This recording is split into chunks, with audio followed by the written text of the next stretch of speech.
Hello മക്കളെ, എല്ലാവർക്കും good morning. ഇന്നെൻ്റെ ക്ലാസ് മൈക്രോ എക്കണോമിക്സ്. അവിടുത്തെ പ്രധാനപ്പെട്ട ഒരു പോർഷനാണ് ലോ ഓഫ് വേരിയബിൾ പ്രൊപ്പോർഷൻസ്, അല്ലെങ്കിൽ അതിന് short run production with one variable input എന്ന് പറയാം. അതായത് പല ഇൻപുട്ടുകളുണ്ട്, അതിലേതെങ്കിലും ഒരെണ്ണം മാത്രം variable, all other factors fixed ആകുമ്പോൾ പ്രൊഡക്ഷനിലുണ്ടാകുന്ന മാറ്റം, ആ മാറ്റത്തെയാണ് നമ്മൾ ലോ ഓഫ് വേരിയബിൾ പ്രൊപ്പോർഷൻ എന്ന് പറയും. ഇത് +2-നും അതുപോലെ ഡിഗ്രിക്കും PGക്കും എല്ലാം ഉള്ളൊരു പോർഷനാണ്, നല്ലൊരു എസ്സയാണ്. അപ്പോൾ അത് എസ്സേ ആകുമ്പോൾ അത് സ്റ്റാർട്ട് ചെയ്യുമ്പോൾ ഒരു ഇൻട്രഡക്ഷൻ കൊടുക്കണം. What is production? പ്രൊഡക്ഷനുമായിട്ട് ബന്ധപ്പെട്ടതാണ്. അപ്പോൾ what is production? Transformation of input into output. Input ഔട്ട്പുട്ടാക്കി മാറുന്ന ആ ഒരു പ്രോസസ്സിനെ നമ്മൾ വിളിക്കുന്ന പേരാണ് പ്രൊഡക്ഷൻ എന്ന് പറയും. Then what is production function? A functional relationship between physical input and output is called production function. അതായത് നമ്മളൊരു പ്രത്യേക റേഷ്യോയിലാണ് ഇൻപുട്ട് ആഡ് ചെയ്യുന്നത്. അപ്പോൾ അതിന് ആനുപാതികമായിട്ടുണ്ടാകുന്ന ഔട്ട്പുട്ട്, അതാണ് physical input and physical output. ആ റേഷ്യോയാണ് നമ്മൾ എന്ത് വിളിക്കുന്നത്? Production function. വേണമെങ്കിൽ നമുക്ക് ഇങ്ങനെ പറയാം, output is the function of labour, then capital and also raw materials എന്ന് വേണേൽ പറയാം. അപ്പോൾ അതൊരു പ്രൊഡക്ഷൻ ഫംഗ്ഷനാണ്. A functional relationship between physical input and physical output is called production function. ഇവിടെ O എന്ന് പറഞ്ഞാൽ ഔട്ട്പുട്ടാണ്, L ലേബറാണ്, K ക്യാപിറ്റലാണ്, RM എന്ന് പറയുന്നത് റോ മെറ്റീരിയൽസ് ആണ്. അപ്പോൾ O is the function of L, K and RM എന്ന് വേണമെങ്കിൽ നമുക്കൊരു ഇക്വേഷൻ ഇവിടെ എഴുതാം. Then what is law of variable proportion? എന്താണ് law of variable proportion? When we add more and more unit of a single or one variable factor along with other fixed factors, marginal products first began to increase, then diminishing. അതായത് ഏതെങ്കിലും ഒരു variable input മാത്രമേ നമ്മളിവിടെ use ചെയ്യുന്നുള്ളൂ, ഒരു input മാത്രമേ variable ഉള്ളൂ. അപ്പോൾ ആ ഒരു ഇൻപുട്ട് നമുക്കറിയാം ലേബറാണ് മിക്കവാറും ഉപയോഗിക്കുന്ന ഇൻപുട്ട്, വേരിയബിൾ ഇൻപുട്ട്. എക്സ്ട്രാ വേണമെങ്കിൽ ക്യാപിറ്റലും യൂസ് ചെയ്യാം, പ്രധാനമായിട്ട് നമ്മൾ പറയുന്നത് ലേബറാണ്. അപ്പോൾ ലേബറിൻ്റെ മോർ ആൻഡ് മോർ യൂണിറ്റ്സ് നമ്മൾ യൂസ് ചെയ്യുന്നു, ആഡ് ചെയ്യുന്നു. ആരോടെ? Other fixed factors. ബാക്കിയുള്ള ഫാക്ടേഴ്സ് എല്ലാം സപ്പോസ് ടു ബി ഫിക്സഡ്. ബാക്കിയുള്ള ഫാക്ടേഴ്സ് ഓഫ് പ്രൊഡക്ഷൻസ് എല്ലാം ഫിക്സഡ് ആണ്, ലേബർ മാത്രം വേരിയബിളാണ്. അപ്പോൾ ഒരൊറ്റ factor production, that is labour, അത് ഫിക്സഡ് ഫാക്ടേഴ്സുമായിട്ട് ചേരുമ്പോൾ ആദ്യം marginal production increases, then began to decline. വേണമെങ്കിൽ അതിൻ്റെ ഇടയിൽ കോൺസ്റ്റൻ്റ് എന്നും വേണേൽ പറയാം. ഇൻക്രീസിനും ഡിക്രീസിനും ഇടയിൽ ഔട്ട്പുട്ട് കോൺസ്റ്റൻ്റ് ആയിട്ടും മാറും. ഇതിനെയാണ് നമ്മൾ ലോ ഓഫ് വേരിയബിൾ പ്രൊപ്പോർഷൻ എന്ന് പറയുന്നത്. ആ law of variable proportion includes 3 concepts. 3 പ്രധാനപ്പെട്ട കോൺസെപ്റ്റ് എൻ്റെ അതിൽ ഓർത്തിരുന്നോണം. ഒന്ന് TP ആണ്. TP എന്ന് പറഞ്ഞാൽ ടോട്ടൽ പ്രോഡക്റ്റ്. ടോട്ടൽ പ്രോഡക്റ്റ് എന്ന് പറഞ്ഞാൽ max or change in output as a result of the single variable factor added with fixed factors of production. ഞാനിപ്പോൾ പറഞ്ഞ പോലെ ഏതെങ്കിലും ഒരു വേരിയബിൾ ഫാക്ടർ ബാക്കി ഫിക്സഡ് ഫാക്ടേഴ്സ് ഓഫ് പ്രൊഡക്ഷൻ്റെ കൂടെ ആഡ് ചെയ്യുമ്പോൾ ഉണ്ടാകുന്ന മാക്സിമം ഔട്ട്പുട്ടിനെ വിളിക്കുന്ന പേരാണ് total product. Total output by using or by adding one variable input along with other fixed factors of production. അതിനെയാണ് നമ്മൾ TP എന്ന് പറയും. ഇനി AP എന്ന് പറഞ്ഞാൽ എന്താണ്? Average product. AP എന്നോ അല്ലെ ആവറേജ് ഫിസിക്കൽ പ്രോഡക്റ്റ്, APP എന്നൊക്കെ ഞാൻ നേരത്തെ പറഞ്ഞിട്ടുണ്ട്. അപ്പോൾ AP എന്ന് പറഞ്ഞാൽ അതായത് TP ഉണ്ടല്ലോ, TP divided by output. Output എന്ന് പറയുമ്പോൾ Q ആയിരിക്കും, ഔട്ട്പുട്ടല്ല ഇൻപുട്ട്, Q ആയിരിക്കും. അതായത് AP is equal to TP by Q. TP എന്ന് പറഞ്ഞാൽ ടോട്ടൽ പ്രോഡക്റ്റ്, Q എന്ന് പറഞ്ഞാൽ number of variable factor used in or number of amount of variable factor used in the process of production. നമ്മൾ ആ process of പ്രൊഡക്ഷൻ്റെ അകത്തിൽ എത്ര unit ഏതെങ്കിലും ഒരു variable ഫാക്ടറുകൾ, ദാറ്റ് ഈസ് L. Qവിന് പകരം L എന്ന് വേണമെങ്കിലും പറയാം. അപ്പോൾ TP by L, total production divided by L, number of labour used. അപ്പോൾ അങ്ങനെ TP എന്ന് പറഞ്ഞാൽ ടോട്ടൽ പ്രൊഡക്റ്റ്, അവിടെ യൂസ് ചെയ്ത ആ വൺ വേരിയബിൾ ഫാക്ടറിൻ്റെ ക്വാണ്ടിറ്റിയാണ് നമ്മൾ Q എന്ന് വിളിക്കുന്നത്. അപ്പോൾ TP ബൈ Q, അതാണ് AP എന്ന് പറയുന്നത്. ഇനി അവിടെ ഒരു കോൺസെപ്റ്റ് കൂടെ ഉണ്ട്, MB എന്ന് പറഞ്ഞാൽ change in TP divided by change in output, input എന്ന് പറയാം. അപ്പോൾ change in total product divided by change in the variable factor. കണ്ടോ? അപ്പോൾ ഈ 3 കോൺസെപ്റ്റ് ഓർത്തിരുന്നോണം. അപ്പോൾ ടോട്ടൽ ഔട്ട്പുട്ടാണ് TP എന്ന് പറയുന്നത്. അത് നമ്മുടെ അവൈലബിൾ സിംഗിൾ വേരിയബിൾ ഇൻപുട്ടിനെ യൂസ് ചെയ്യുമ്പോൾ ഉള്ള ടോട്ടൽ ഔട്ട്പുട്ട്. ഇനി ആവറേജ് പ്രോഡക്റ്റ് എന്ന് പറഞ്ഞാൽ TP ബൈ Q ആണ്, total product divided by amount of variable factor used. Then MB means change in total product divided by change in variable factor എന്ന് വേണമെങ്കിൽ നമുക്കതിനെ പറയാം. ഈ 3 കോൺസെപ്റ്റ്. അപ്പോൾ ഈ മൂന്ന് കോൺസെപ്റ്റിൻ്റെ അടിസ്ഥാനത്തിൽ നമ്മൾ ഈ തിയറി പറയുകയാണ്, that is variable proportion, law of variable proportion. So what is the law of variable proportion? When we add more and more units of a single variable factor along with other fixed factors, marginal productivity at first increases, then began to decline. അത്രയേ ഉള്ളൂ. അതായത് നമ്മൾ ഏതെങ്കിലും ഒരു variable ഫാക്ടറെ മാത്രമാണ് change ചെയ്യുന്നത്, ആ ഒരൊറ്റ വേരിയബിൾ ഫാക്ടർ മാത്രമേ നമ്മുടെ കയ്യിലുള്ളൂ. ബാക്കി ഓൾ അതർ ഫാക്ടേഴ്സ് അല്ല എന്ന് പറഞ്ഞാൽ ഷോർട്ട് പീരീഡാണ്, ഇതൊരു ഷോർട്ട് റൺ പ്രൊഡക്ഷൻ. ആ ഷോർട്ട് പീരീഡിൽ എന്ന് പറയുമ്പോൾ ക്യാപിറ്റലോ അല്ലെങ്കിൽ ലാൻഡോ അല്ലെങ്കിൽ ടെക്നോളജിയോ ഒന്നും എപ്പോഴും ചേഞ്ച് ചെയ്യാൻ പറ്റത്തില്ല.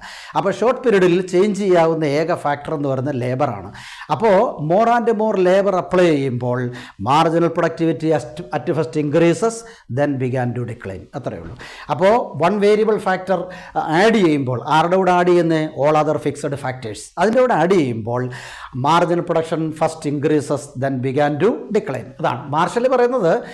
According to Marshall, when we apply more and more units of labour at first total unit of production or TP increases, our marginal productivity increases, then constant and diminishes. ആദ്യം പ്രൊഡക്ഷൻ കൂടും, പിന്നെ ഏകദേശം constant ആകും, അതിനുശേഷം decline ചെയ്യും. അതുകൊണ്ട് തന്നെ അദ്ദേഹം പറയുന്നത് ഈ തിയറി ഏറ്റവും കൂടുതൽ അപ്ലൈ ചെയ്യുന്നത് അഗ്രികൾച്ചറിലാണ്. അവിടെ വേണമെങ്കിൽ ക്യാപിറ്റലൂടെ അവിടെ യൂസ് ചെയ്യാം. അതായത് മോർ എമൗണ്ട് ഓഫ് ലേബറിൻ്റെ കൂടെ അല്പം ക്യാപിറ്റലൂടെ ആഡ് ചെയ്യുക. അയാൾ പറയുന്നത് when we apply more and more units of labour and capital in the process of production, the total production or marginal production increases, then constant and declines until the art of agriculture is introduced. അതായത് ഒരു പുതിയ system of agriculture എന്ന് പറയുന്ന ഒരു ആർട്ടാണ്. ഒരു പുതിയ system of agriculture ഉപയോഗിക്കുന്നിടം വരെ നമ്മൾ എത്ര യൂണിറ്റ്, അതായത് ലേബർ കൂടുതൽ ഉപയോഗിച്ചാലും അല്പം ക്യാപിറ്റൽ ഉപയോഗിച്ചാലും ടോട്ടൽ പ്രൊഡക്ഷൻ ആദ്യം ഇൻക്രീസ് ചെയ്യും, പിന്നെ കോൺസ്റ്റൻ്റ് ആകും, പിന്നെ ഡിക്ലൈൻ ചെയ്യും. ഓർത്തിരുന്നോണം. അപ്പോൾ ഇവിടെ എന്താണ് വേരിയബിൾ പ്രൊപ്പോർഷൻ എന്ന് പറഞ്ഞാൽ? Variable proportion that is when we add more and more unit of a single variable factor along with other fixed factors of production, marginal product increases, then declines. ഇതിനെയാണ് നമ്മൾ law of variable proportion എന്ന് പറയും. ഇനി അവിടെ നമുക്ക് ചില assumption, 2-3 അസംഷനോട് അവിടെ ഓർത്തിരുന്നോണം. That is first one, technology remains constant. എല്ലായിടത്തും പറയുന്നതാണ് no new technology is introduced. Number 2, some inputs whose quantity is kept fixed. ഞാനിപ്പോൾ പറഞ്ഞു ലേബറിൻ്റെ ക്യാപിറ്റൽ അതുപോലെ തന്നെ മറ്റ് ഫാക്ടേഴ്സ് ഓഫ് പ്രൊഡക്ഷനൊക്കെ ഫിക്സഡ് ആണ്. അപ്പോൾ some inputs whose quantities fixed proportion, അതായത് റിമെയിൻ ഫിക്സഡ് ആണ് ചില ഫാക്ടേഴ്സ് ഓഫ് പ്രൊഡക്ഷൻ. പിന്നെ മൂന്നാമതായിട്ട് പറയുന്നത് it is possible to change factor proportions. വേണമെങ്കിൽ നമ്മൾ യൂസ് ചെയ്യുന്ന ആ ഫാക്ടർ പ്രൊപ്പോർഷനിൽ വേണമെങ്കിൽ ഒരു ചേഞ്ച് വരുത്താം. Then 4, production increases, then constant and also declining. ഇങ്ങനെ 3-4 അസംഷൻ വേണമെങ്കിൽ ഇതിനകത്ത് പറയാം. then this theory explains generally 3 stages in production. ഈ തിയറിയിൽ 3 stages of production ഉണ്ട്. First one is increasing returns to a factor, then decreasing returns to a factor and also negative returns to a factor. Returns to a factor എന്ന് പറഞ്ഞാൽ ഇതേ ഉള്ളൂ, change in total output as a result of employing the variable input. ഇപ്പം നമ്മളൊരു variable input use ചെയ്യുമ്പോൾ total ഔട്ട്പുട്ടിൽ ഉണ്ടാകുന്ന variation ഫസ്റ്റിലത് ഇൻക്രീസ് ചെയ്യുമ്പോൾ increasing returns to a factor എന്ന് പറയാം. അതുപോലെ ഡിക്രീസ് ചെയ്യുമ്പോൾ decreasing returns to a factor and negative returns to a factor. അതിൻ്റെ ആ റിലേഷൻഷിപ്പാണ് ഞാനിവിടെ ഒരു ടേബിളിൻ്റെ അകത്തിൽ എഴുതി വെച്ചിരിക്കുന്നത്. ഫസ്റ്റിൽ ലേബർ നമ്മളിവിടെ അപ്ലൈ ചെയ്യുന്ന അല്ലെ നമ്മുടെ സിംഗിൾ വേരിയബിൾ ഫാക്ടർ എന്ന് പറയുന്നത് ലേബറാണ്. ലേബർ ഇൻക്രീസ് ചെയ്തുകൊണ്ടിരിക്കുന്നു. ടോട്ടൽ പ്രൊഡക്ഷൻ നോക്കൂ, 8, 20, 36, 48, 55, 60, 63, 64, അഗെയിൻ 64 ആൻഡ് 60. ഇനി AP നോക്കുക, ആവറേജ് പ്രോഡക്റ്റ് 8, 10, 12, വീണ്ടും 12, 11, 10, 9, 8, 7, 6. നിങ്ങൾക്ക് ഏത് വേണമെങ്കിലും തരത്തിലുള്ള ഇതേ രീതി വരണമെന്നുള്ളതേ ഉള്ളൂ, നമ്പർ മാറ്റിയിടാം. പിന്നെ മാർജിനൽ പ്രൊഡക്ഷൻ MB 8, 12, 16, 12, 7, 5, 3, 1, 0, -4. അവിടുത്തെ ആ റിലേഷൻഷിപ്പ് നോക്കിയാട്ട് labour increasing from first to 10, അതായത് ഫസ്റ്റ് യൂണിറ്റ് ഓഫ് ലേബർ മുതൽ 10th യൂണിറ്റ് വരെ ലേബർ ഇൻക്രീസ് ചെയ്യുന്നു. Suppose total production also increases. ഇത് കാണിക്കുന്നത് എന്താ? ലേബർ ഇൻപുട്ട് യൂസ് ചെയ്യുമ്പോൾ, ഇൻക്രീസ് ചെയ്യുമ്പോൾ ടോട്ടൽ പ്രൊഡക്ഷൻ ഓൾസോ ഇൻക്രീസസ്. കണ്ടോ, 8, 20, 36, 48. പക്ഷേ ഇവിടെ ഒരു പ്രത്യേകതയുണ്ട്. At first total production increases, നന്നായിട്ട് തന്നെ ഇൻക്രീസ് ചെയ്യുന്നുണ്ട്. Then declines or increases at A diminishing rate എന്ന് പറയാം. ഇപ്പോൾ 8 നിന്ന് 20 പോയപ്പോൾ 12 8 20 12 യൂണിറ്റ് കൂടി. ഇനി 20 നിന്ന് 36 പോയപ്പോഴത്തേന് 20, 16, 36. അതുപോലെ തന്നെ 36 നിന്ന് 48 പോയപ്പോൾ 36, 10, 46, 2, 48. അപ്പോൾ അങ്ങനെ വരുമ്പോൾ ഇൻക്രീസ് ചെയ്യുന്നു ആദ്യം, പിന്നെ ടി പി എന്ത് ചെയ്യാണ്? ഡിമിനിഷ് ചെയ്യുകയാണ്. പിന്നെയുണ്ട് പ്രത്യേകത, T P becomes remaining constant on the 8th and also 9th labour. 8ാമത്തെ ലേബറിലെ ടി പി 64, 9ാമത്തെ ലേബറിലും 64 തന്നെ. That means T P constant ആണ്. അത് കഴിഞ്ഞാൽ ടി പി സ്റ്റാർട്ട്സ് ഡിക്ലൈനിങ്. കണ്ടോ, 64 കഴിഞ്ഞിട്ട് പിന്നെ 60ലേക്ക് ഡിക്ലൈൻ ചെയ്യുക. ഈ സമയത്ത് എ പി നോക്കി. എ പി എന്ന് പറഞ്ഞാൽ നമ്മൾ പറഞ്ഞു നേരത്തെ എന്താ? ടി പി ബൈ ക്യൂ ആണ്. T P 8 divided by 1. അപ്പോൾ എത്ര? 8. ഇനി 20 T P divided by 2 input. 20നെ ഡിവൈഡ് ചെയ്യുമ്പോൾ എത്ര കിട്ടി? 10. അതൊരു 36 divided by 3 12.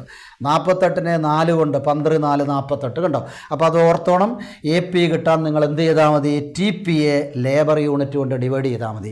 T P A labour unit, അതായത് നമ്മുടെ വേരിയബിൾ ഫാക്ടർ കൊണ്ട് ഡിവൈഡ് ചെയ്താൽ മതി. അപ്പോൾ എ പി കിട്ടും.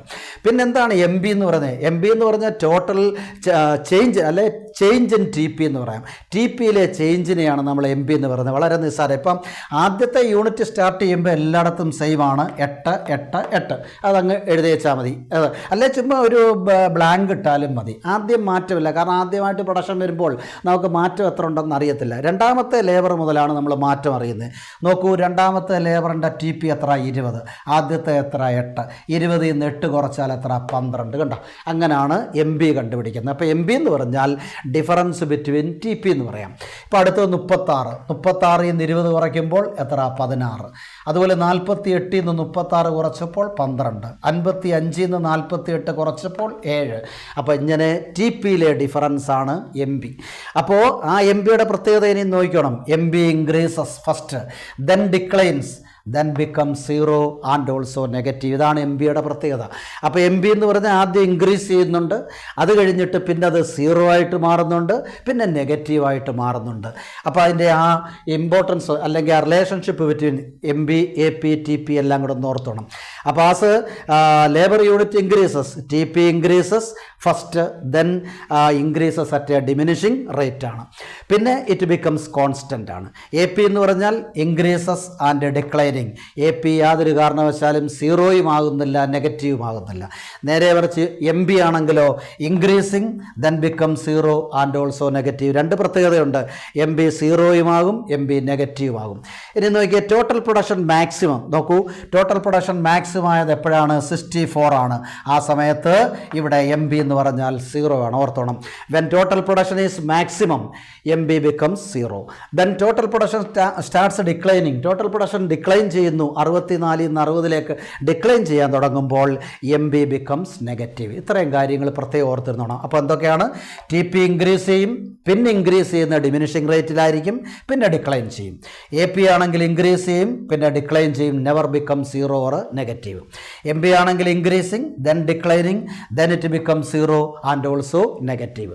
All these relationship can be explained in the diagram. ഈ ഡയഗ്രത്തിൽ അതിൻ്റെ ആ റിലേഷൻഷിപ്പ് എഴുതി വെച്ചിട്ടുണ്ട്. ഒ എക്സ് ആക്സിസിൻ്റെ അകത്തിൽ quantity of variable factor, that is നമ്മുടെ ലേബർ. ഒ വൈ ആക്സിസിൻ്റെ അകത്തിൽ T P, A P, M B 3 കൊടുത്തിട്ട് വേണമെങ്കിൽ 2 ലെയറായിട്ട് ഇത് വരയ്ക്കാം. ആദ്യത്തെ ഭാഗത്ത് ടി പിയും പിന്നെ അടുത്ത താഴോട്ട് മാറ്റി വേണമെങ്കിൽ എ പി, എം ബിയും വേറെ വരച്ച് കാണിക്കാം. പക്ഷേ അതിൻ്റെ ആവശ്യമില്ല, ഇത് മതി. ഇതാ നോക്കൂ, ടി പി സ്റ്റാർട്ട് ചെയ്യുന്നു T0 നിന്ന് പതിയെ അവൻ ഇൻക്രീസ് ചെയ്യുന്നു, പിന്നെ ഡിക്ലൈൻ, പിന്നെ ഇൻക്രീസ് ചെയ്ത് കോൺസ്റ്റൻ്റ് ആകുന്നു, ഡിക്ലൈൻ ചെയ്യുന്നു. നമ്മളതിനെ ടി പി എന്ന് വിളിക്കുന്നു. ഇതാ നോക്കൂ, ടി പി ഇങ്ങനെ ആദ്യം ഇൻക്രീസ് ചെയ്യുന്നു. അവിടെ ഒരു പ്രത്യേക പോയിന്റ് ശ്രദ്ധിച്ചോണം. അതായത് ഒ മുതൽ എ വരെ, ഈ പോയിന്റ് വരെ, from O to A T P completely increasing. അതായത് ഒ മുതൽ എ വരെ ടി പി ഇൻക്രീസ് ചെയ്യാണ്. അവിടെ നമ്മൾ യൂസ് ചെയ്യുന്ന ലേബർ യൂണിറ്റ് OL ആണ്, OL. അപ്പോൾ ആ OL യൂണിറ്റിൽ T P increasing from O to A increasing ആണ്. എന്നാൽ from A to B, A മുതൽ ബി വരെയാണെങ്കിലോ T P increasing but at a diminishing rate. അതാണ് പ്രത്യേകം ശ്രദ്ധിക്കേണ്ടത്. എ കഴിഞ്ഞ് ബിയിലോട്ട് പോകുമ്പോൾ ടി പി ഇൻക്രീസ് ചെയ്യുന്നുണ്ട്, പക്ഷേ ഡിമിനിഷിങ് റേറ്റിലാണ്. അത് ഓർത്തിരുന്നതാണ്.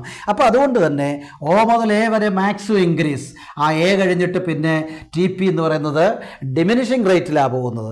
അപ്പോൾ മാക്സിമം റേറ്റ് ഇൻക്രീസ് ചെയ്യുകയും പിന്നെ ഡിമിനിഷ് ചെയ്യുകയും ചെയ്യുന്ന ആ പോയിന്റിനെ നമ്മൾ വിളിക്കുന്ന പേരാണ് പോയിന്റ് ഓഫ് ഇൻഫ്ലക്ഷൻ. ഓർത്തിരുന്നോണം. ആ point is called point of inflection. എന്താണ് ആ പോയിന്റിന്റെ പ്രത്യേകത? That is maximum increase in T P and T P starts declining. Maximum increase in T P പിന്നെ ടി പിയുടെ ഡിക്ലൈനിങ് കാണിക്കുന്ന ആ പോയിന്റിനെയാണ് നമ്മൾ എ എന്ന് പറയുന്നത്, അതിനെ ഇൻഫ്ലക്ഷൻ പോയിന്റ്. ആ സമയത്ത് നമ്മൾ എന്നിട്ട് ബി മുതൽ ഇയിലേക്ക് അതൊരു കോൺസ്റ്റന്റ് റേഷ്യോയിൽ and then after E it began to decline. ഇതാണ് ടി പിയുടെ പ്രത്യേകത.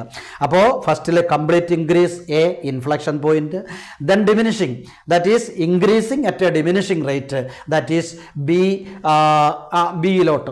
Then at a point E maximum, TP maximum ആകുന്ന പോയിൻ്റാണ് E. then after it declines. ഈ സമയത്ത് എ പി എന്ന് നോക്കിയേ, എ പി സ്റ്റാർട്ട്സ് ഇൻക്രീസിങ്. കണ്ട എ പി ഇൻക്രീസ് ചെയ്യുന്നു, it becomes equal to M B and declines. അതായത് എ പി ആണെങ്കിൽ പോയിന്റിൽ നിന്ന് 0 പോയിന്റിൽ നിന്ന് ഇൻക്രീസ് ചെയ്യുന്നു, ഡി വരെ ഇൻക്രീസ് ചെയ്യുന്നു, അത് കഴിഞ്ഞിട്ട് അത് ഡിക്ലൈൻ ചെയ്യുന്നു. ആ പടം നോക്കിക്കോണം, ആ കർവ് നോക്കിക്കോണം, അത് 0യോ നെഗറ്റീവോ ആകത്തില്ല. ഇനി അതേ സമയത്ത് എം ബി നോക്കിക്ക്, M B above A P, A പിയേക്കാൾ രണ്ടും ഇൻക്രീസ് ചെയ്യാണ്, എ പിയും എം ബി ഇൻക്രീസ് ചെയ്യാണ്, പക്ഷേ എ പിയുടെ എബവ് ആണ് എം ബി. അത് ഓർത്തോണം. 0യിൽ നിന്ന് സി വരെ, സി എന്ന് പറയുന്ന പോയിന്റ് വരെ എം ബി ഇൻക്രീസ് ചെയ്യുക, എബവ് എ പി ആണ്. Then it becomes equal to A P. അത് കഴിഞ്ഞിട്ട് അവൻ starts declining and equal to A P ആണ്. അത് കഴിഞ്ഞിട്ടോ declining and become 0 at L2 level of labour. L2 level of labour വരുമ്പോഴത്തേക്ക് ഇത് ഡിക്ലൈൻ ചെയ്യുന്നത് തന്നല്ല 0 വരെ ആകുന്നുണ്ട്. അപ്പോൾ ആ 0 കഴിഞ്ഞിട്ട് പിന്നെ നിങ്ങൾ നോക്കൂ, ആ 0 കഴിഞ്ഞിട്ട് it starts diminishing. That means നെഗറ്റീവാണ്, നെഗറ്റീവായിട്ട് മാറുക. 0 കഴിഞ്ഞിട്ട് നെഗറ്റീവ്. അപ്പോൾ ഇവിടെ L2 എന്ന് പറയുന്നത് മാക്സിമം ലേബറാണ്. ആ ലേബറിൽ ടോട്ടൽ ഔട്ട്പുട്ട് എന്ന് പറയുന്നത് ഇ ആണ്, അല്ലെ ടി പി ഇ. അപ്പോൾ T P maximum and MB becomes 0. ഓർത്തിരുന്നോണം. when TP is maximum at E and MB becomes 0. അപ്പോൾ ടി പി മാക്സിമം ആകുന്ന ഇ എന്ന് പറയുന്ന പോയിന്റിൽ മാർജിനൽ പ്രൊഡക്റ്റ് എന്താകും? 0 ആകും. Then T P starts declining, M B becomes negative. ഇത്രയേ ഉള്ളൂ. ഇതാണ് എൻ്റെ മെയിൻ പോയിൻറ്റ്സുകൾ. ഓർത്തിരുന്നണം. അപ്പോൾ എന്തൊക്കെയാണ് പറഞ്ഞത്? അപ്പോൾ ടി പി ഇൻഫ്ലക്ഷൻ പോയിന്റ് വരെ ഇൻക്രീസ് ചെയ്യും, then increasing at a diminishing rate, then after the maximum point it began to decline. അതാണ് ടി പിയുടെ പ്രത്യേകത. ഇനി എ പിയുടെ പ്രത്യേകത എന്താണെന്ന് വെച്ചാൽ it increasing up to point D and diminishing but never become 0 or negative. M ബിയുടെ പ്രത്യേകത എന്താ? M B is increasing about A P, A പിയേക്കാൾ മേളിലാണ്. It becomes equal to A P at the point D when labour employment is L1. Then it starts declining, it becomes 0 and negative. ഇവിടെ നമ്മൾ നോക്കണ്ടേ, when T P is maximum M B will become 0 and ഈ T P starts declining, M B becomes negative. അപ്പോൾ ഇവിടെ there are 3 stages in the production. ഈ production പ്രോസസ്സിൽ 3 stage ഉണ്ട്. First സ്റ്റേജിൻ്റെ പ്രത്യേകത നോക്കണം. ഫസ്റ്റ് സ്റ്റേജിൽ both T P, M B and A P are on increasing. 3 increase ചെയ്യുക, പ്രത്യേകം ശ്രദ്ധിച്ചോണം. അപ്പോൾ ഇൻ ദ ഫസ്റ്റ് സ്റ്റേജ്, അതിലെ സ്റ്റേജ് ഫസ്റ്റ് എന്ന് പറയാം, അത് ഒ മുതൽ L1 വരെയുള്ള പോയിൻ്റാണ്. അതല്ലെങ്കിൽ ഒ മുതൽ ബി വരെയുള്ള പോയിൻറ്റിനെയാണ് നമ്മൾ ഫസ്റ്റ് സ്റ്റേജ് എന്ന് പറയും. അവിടെ എന്തൊക്കെയാണ് സംഭവിക്കുന്നത്? T P, M B and A P are on increasing. 3 increase ചെയ്യുന്നു. ഇനി സെക്കൻഡ് സ്റ്റേജ് നോക്കുക. സെക്കൻഡ് സ്റ്റേജിൽ നോക്കുക, B to E T P increases but at a diminishing rate. B മുതൽ ഇ വരെയുള്ള ആ സ്റ്റേജിനെയാണ് സെക്കൻഡ് സ്റ്റേജ് എന്ന് പറയുന്നത്. അവിടെ ടി പി ഇൻക്രീസ് ചെയ്യുന്നുണ്ട്, പക്ഷേ ഡിമിനിഷിങ് റേറ്റിലാണ്. ആ സമയത്ത് എ പിയുടെ പ്രത്യേകത എന്താ? A P declining, M B also declines and become 0. അതാണ് സെക്കൻഡ് സ്റ്റേജ്. അപ്പോൾ സെക്കൻഡ് സ്റ്റേജിൽ T P increasing but at a diminishing rate, A P declining, M B declining and it becomes 0. Okay, then third stage നോക്കണം. T P starts declining from E മുതൽ T P starts declining, that is third stage. ആ സ്റ്റേജിൽ A P still declining, A P ഇപ്പോഴും കുറഞ്ഞുകൊണ്ടിരിക്കുകയാണ്, but M B will become negative. M B negative. ഇതാണ് 3 stage ഓർത്തെടുത്തോണം. അപ്പോൾ ഇവിടെയാണെങ്കിൽ first സ്റ്റേജിൽ M ബിയും എ പിയും അതുപോലെ തന്നെ ടി പി ഇൻക്രീസ് ചെയ്യുകയാണ്. അതിനെ നമുക്ക് increasing returns to a factor എന്ന് പറയാം. അപ്പോൾ ഈ ലേബർ എന്ന് പറയുന്ന ഫാക്ടർ ഇൻക്രീസ് ചെയ്തപ്പോൾ നമ്മുടെ മാർജിനൽ റേറ്റ് അല്ലെ മാർജിനൽ പ്രൊഡക്ടിവിറ്റി ഇൻക്രീസ് ചെയ്യുമ്പോൾ അതിനെ നമ്മൾ increasing returns to a factor. Then second stage വരുന്നപ്പോൾ എന്താ സംഭവിച്ചത്? That is additional labour results declining marginal product. Additional labour വന്നപ്പോൾ മാർജിനൽ പ്രോഡക്റ്റ് ഡിക്ലൈൻ ചെയ്യാൻ തുടങ്ങി. അതിനെ നമുക്ക് decreasing returns to a factor എന്ന് പറയാം. എന്നാൽ അത് കഴിഞ്ഞപ്പോൾ വീണ്ടും എക്സ്ട്രാ ലേബർ വന്നപ്പോൾ എന്താ സംഭവിച്ചത്? M B becomes negative. അതിനെ നമ്മൾ negative returns to a factor എന്ന് പറയാം. അപ്പോൾ ഈ ഫാക്ടർ എന്ന് പറയുന്നത് ഇവിടെ ചേഞ്ച് ചെയ്യുന്ന ലേബറാണ്. ആദ്യം എം ബി ഇൻക്രീസ് ചെയ്യും, അപ്പോൾ ഇൻക്രീസിങ് റിട്ടേൺസ് ടു ഫാക്ടർ. അത് കഴിഞ്ഞിട്ട് എം ബി ഡിക്ലൈൻ ചെയ്യും, ഡിക്ലൈനിങ് അല്ലെങ്കിൽ decreasing returns two factor. And മൂന്നാമത്തെ സ്റ്റേജ് വരുമ്പോൾ എം ബി നെഗറ്റീവാണ്, that is negative returns two factor. അപ്പോൾ ഈ പടം, ഈ ടേബിള്, അതുമായിട്ട് ബന്ധപ്പെട്ട പടം, ഈ 3 സ്റ്റേജസ് ഇത്രയും കാര്യങ്ങളെ എക്സ്പ്ലെയിൻ ചെയ്യുന്ന തിയറിയാണ് ലോ ഓഫ് വേരിയബിൾ പ്രൊപ്പോർഷൻ. മനസ്സിലായല്ലോ?